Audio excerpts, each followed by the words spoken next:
The Midwest used to be the place where people could go to get away from costs. For a time it was like an emergency exit for people who could not afford to live in places like California or New York. If California got too expensive, people would move to Ohio. If New York was too pricey, people would head to Indiana. Now in 2026, the door is closed. Families are moving to states that they think are affordable. They are finding out that it is not true. They are getting into trouble. We are seeing people fight over houses in the countryside and paying $30,000 more than the asking price for houses that are very old. Today we are going to look at the idea that the Midwest's a cheap place to live and see if it is really true. I am going to show you the numbers and explain why the Midwest is not affordable anymore. I will also talk about the hidden costs that nobody is discussing. Importantly, I will tell you what to do if you are thinking of moving to the Midwest to save money. Because if the Midwest is not affordable, then where can people go? Let us take a look at this. I recently saw a comment from one of you, a viewer who tried to buy a home in a city in the Midwest. This viewer had to pay $30,000 more than the asking price just to get an inspection. This is not a housing market, this is a crisis. Imagine you sell everything you own, you leave your friends and family behind in a city where the cost of living's high, and you move 1,000 miles to a new city because you think it is affordable. But when you get to the city, you find out that your property taxes are high, your utility bills are going up, and the prices of things are rising fast. This means you are still struggling to make ends meet. This is not about buying houses. This is about what I call the migration trap. When a lot of people leave the cities on the coast where they have paying jobs, they move to the Midwest and drive up the prices for everyone else. The people who already live in the Midwest are not getting paid more, so they are being priced out of their own homes. The people who just moved to the Midwest are finding out that their money is not going far as they thought it would. If you do not understand the numbers I am going to show you, then moving to a city could be the worst financial decision you ever make. Section 1: The Over-Asking Reality. Let us look at the numbers. In cities like Des Moines, Indianapolis, and Columbus, the inventory of houses is really low. When a house is put up for sale for $250,000, the price is not actually $250,000. There is something called the appraisal gap. Then there are bidding wars. Because of the appraisal gap and the bidding wars, you have to pay an entry fee. This hidden entry fee is usually 10 to 15%. That is a lot of cash that you have to pay. It does not add any value to the equity of your home, the house you are buying, your house.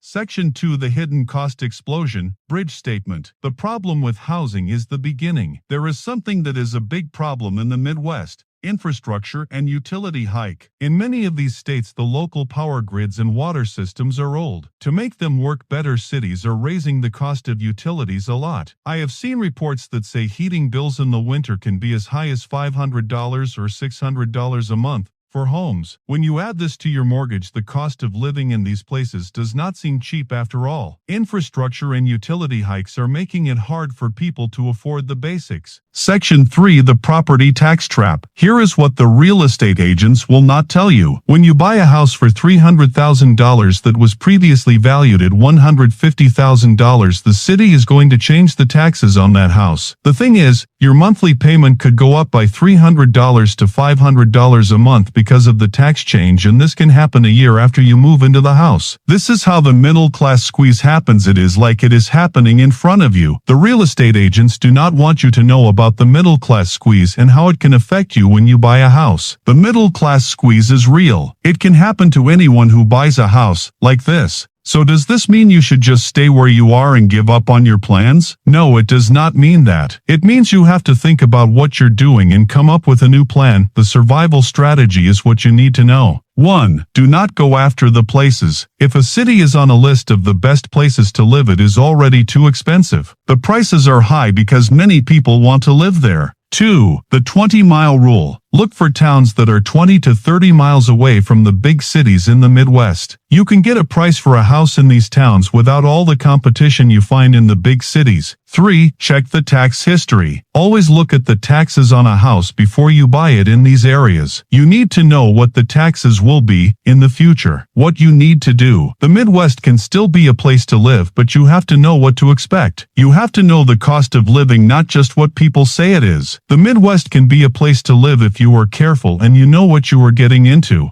The reality in 2026 is that American finance is not easy to manage because nothing is really cheap anymore. You have to think about American finance and make good plans. If you like this explanation of American finance, then you should watch my video about the American finance situation in 2026. It is called Warning: the 2026 U.S. job market is collapsing. This video about American finance explains what happens to your money before you even get to use it. Subscribe to American Finance with Michael so we can figure out American finance together. I will talk to you again in my video about American finance.